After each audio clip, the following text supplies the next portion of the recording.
Hello दोस्तों, आज हम चैलेंज लेकर आए हैं 20 प्रश्नों का।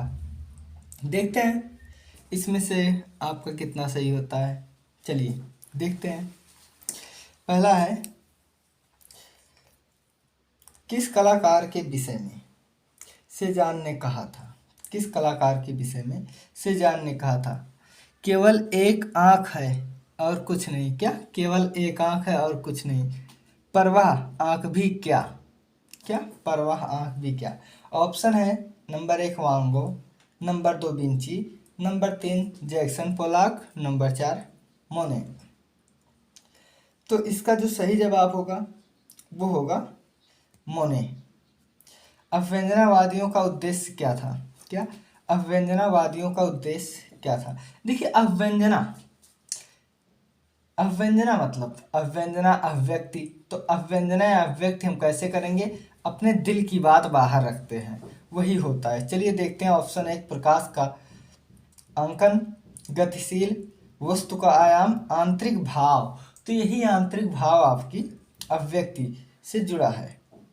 नंबर 3 है, प्रभाववादी कलाकारों का मुख्य उद्देश्य क्या था। जो प्रभाववादी कलाकार हैं, जैसे कौन, माने, मोने, सिसली, देगा, ये सब, तो इनका उद्देश्य क्या था। तो इनका उद्देश्य ऑप्शन 1 प्रकाश का अंकन, आंतरिक भाव, अवचेतन, गतिशीलता। तो जब प्रभाव कैसे पड़ेगा, प्रकाश का प्रभाव, सूर्योदय का प्रभाव, ये सब पेंटिंग है ना, तो ये प्रकाश से संबंधित है। क्या प्रकाश से। इसके बाद है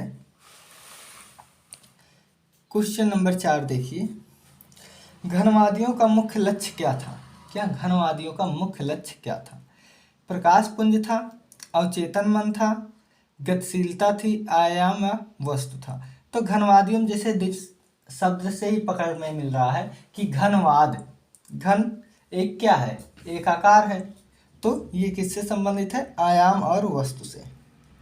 प्रश्न नंबर 5 है, कला दार्शनिक की अनुकृति नहीं करती। क्या कला दार्शनिक की अनुकृति नहीं करती, वह दार्शनिक बनाती है। बिल्कुल 5 नंबर है कि वह जो है दार्शनिक बनाती है। तो यह किसने कहा था, ये कहे थे पालकिली। कौन, पालकिली। बालक की कला आदिम कला लोक कला का अंश है। क्या बालक की कला आदिम कला लोक कला का अंश है। तो भारतीय लोक कला तो होगा नहीं। क्यों, वैसे हो, देखिए कुछ हद तक सही है, लेकिन पहले पूरा ऑप्शन देखते हैं। भारतीय लोक कला, नंबर 2 सहज सिद्ध कला, नंबर 3 सिनेमा कला, नंबर 4 ललित कला। तो ललित कला में तो पूरा ब्रह्मांड समाया है, हम इससे और सटीक चीज देखेंगे। सिनेमा कला हो नहीं सकता। भारतीय लोक कला से कुछ संबंधित है, लेकिन सहज सिद्ध कला जो है, इसका परफेक्ट उत्तर है सहज सिद्ध कला, 2 नंबर। अब हम देख लेते हैं जेरी कार्ट कि जेरी कार्ट ने जो मेदुसा का बेड़ा कब चित्रित किया। तो पहले हमारे दिमाग में ये कंफर्म हो जाना चाहिए कि जेरी कार्ट किस वाद से था। तो ये रोमांसवाद से था। दूसरा, इसने जो चित्र मेदुसा का बेड़ा बनाया है, कब बनाया है, तो ये 1819 में बनाया था। कब, 1819। 1819 में क्या हुआ था, अजंता गुफा की खोज जान किसने की थी, इसमें ने। अब हम और आगे देख लेते हैं। देखिए, तेज धूप में दौड़ते हुए चमकती त्वचा वाले चितकबरे अश्व के समान गति में एक अश्वारोही का व्यक्ति चित्र बनाया था, जो 1819 में हलचल मच गया। तो ये किसने बनाया था। नंबर 1 हुसैन, नंबर 2 फ्रांसाल, नंबर 3 कांडेंस्की, या नंबर 4 जेरी कार्ट। बताइए इसका सही जवाब क्या होगा, 9 नंबर का। तो इसका जो सही जवाब होगा वो होगा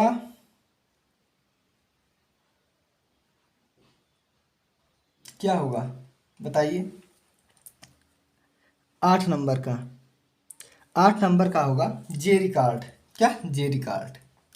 अब ये जेरी कार्ट जो है, इस चारों में से हुसैन भी बनाए हैं घोड़े से संबंधित, लेकिन ये घोड़ा देख के लोग कंफ्यूज हो जाएंगे। चलिए देखते हैं। मिर्सा का बेड़ा से प्रभावित होकर दांते की नौका को किसने बनाया था। क्या दांते की नौका को किसने बनाया था? Question number 9। तो इसका होगा देलाक्रा। किसने? देलाक्रा ने बनाया था। चलिए हम लास्ट और अंतिम देखते हैं। यदि कलाकार किसी गणिका का चित्र बनाने में टीसियन अथवा राफेल से प्रेरणा लेता है, यदि कोई कलाकार किसी गणिका का चित्र बनाने में टीसियन अथवा राफेल से प्रेरणा लेता है तो वह उसके जीवन की सच्चाई को कभी नहीं समझ सकता। यह किसने कहा था? तो यह बोले थे आपके बोदेलेयर ने। ऑप्शन है टीसियन, जेत्तो, देलाक्रा और बोदेलेयर। तो इसके सही जवाब है बोदेलेयर। ठीक है, चलिए अब हम क्वेश्चन नंबर 11 देखते हैं। देखिए प्रश्न नंबर 11 है, आधुनिक कला बालकों के समान सहज है। आधुनिक कला बालकों के समान सहज है पर बचकानी नहीं है। किसने कहा था? पिकासो, रस्किन, भरत मुनि, आनंद कुमार, स्वामी। तो इसको जो है अब दो जगह बचता है। आनंद कुमार स्वामी ने रविन्द्रनाथ टैगोर की कला को देखकर कहा था, child like but not child, ये बच्चों की तरह है लेकिन बचकानी नहीं है। वैसे संबंधित चित्र मिलती जुलती कहा जा रहा है कि आधुनिक कला बालकों के समान सहज है पर बचकानी नहीं है, इसको पिकासो ने कहा था।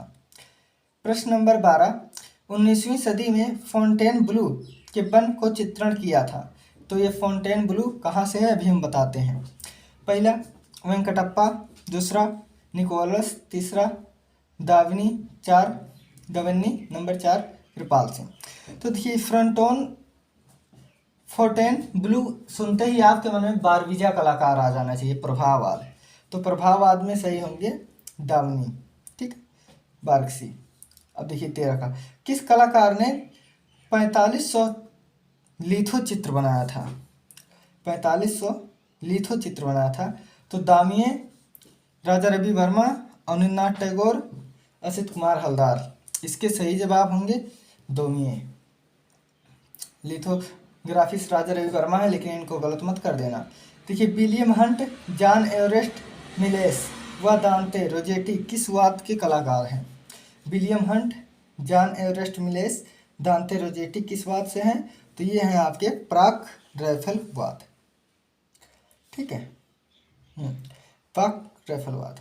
चलिए अब हम 15 नंबर देखते हैं, थोड़ा सा ऊपर कर लेते हैं जिससे अच्छे से दिखे। देखिए 15 नंबर,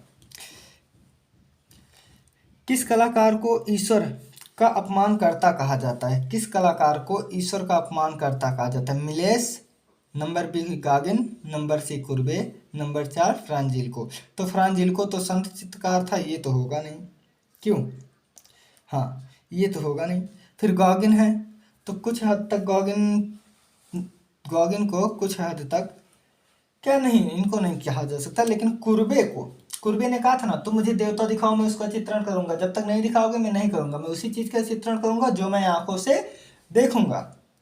तो लेकिन इसमें सही जो होंगे वो मिलेश होंगे। कौन? मिलेश। चलिए अब हम देखते हैं 16 नंबर, अंधी लड़की व पतझड़ किस चित्रकार की है? अंधी लड़की व पतझड़ किस चित्रकार का है? कुर्बे। और ये क्या है? जाग फिंद पिसारो मिलेश। तो इसका जो सही जवाब है वो आपका है मिलेश। अब हम देखते हैं 17 नंबर, कितना नंबर? तो अब हम देख लेते हैं 17 नंबर। ठीक है, देखो देखिए 17 नंबर है, कौन सा कलाकार प्रभाववादी का पूर्वज व संधिकालीन कलाकार था? कौन सा कलाकार प्रभाववाद का पूर्वज व संधिकालीन कलाकार था? तो रामकुमार, मोने, माने, पिसारो। तो इसके जो सही जवाब है वो है माने। प्रभाववाद पूछ रहा है तो रामकुमार, मोने, पिसारो, तो इसमें मोने होंगे, सॉरी माने होंगे। माने मोने बहुत कंफ्यूज हो जाता है। किस कलाकार की रचना घास पर